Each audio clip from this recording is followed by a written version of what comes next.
Hello বন্ধুরা, আমরা এখন কোথায় যাচ্ছি দেখতেই পাবে, ওখানে গিয়ে জানাবো তোমাদের। অটো ভাড়া নিল 150 টাকা। ওখান দিয়ে বেশ অনেকটাই দূরে। এই যে আমরা সরোজিনীনগর মার্কেটে পৌঁছে গেছি, তোমরা দেখতেই পাচ্ছ। চলো দেখি ভেতরটা কীরকম। আমি তো ফার্স্ট টাইম আসছি। এই যে ঢুকছি, ওই দেখো ওখানে লেখা আছে। এই যে সব নিউ মার্কেটে যেরকম আর কি কলকাতায় বসে, সেরকম সব রকম জিনিস আছে, অ্যাক্সেসরিজগুলো। এই যে অনেকটা নিউ মার্কেটের মতোই, যেরকম কসমেটিক্স, তারপর নানা রকম মেয়েদের যাবতীয় জিনিসই বেশিরভাগ ভর্তি। ছেলেদের খুব কমই আছে। এই দেখো এগুলো কট সেটগুলো, এই যে প্যান্টগুলো 200-300 নানা রকম দামের আছে।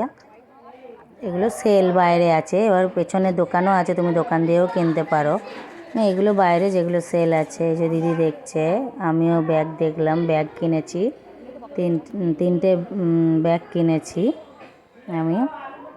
ব্যাগগুলো আমাদের এখানকার মতোই দাম, এমন কিছু কম না, কিন্তু কোয়ালিটিগুলো সুন্দর।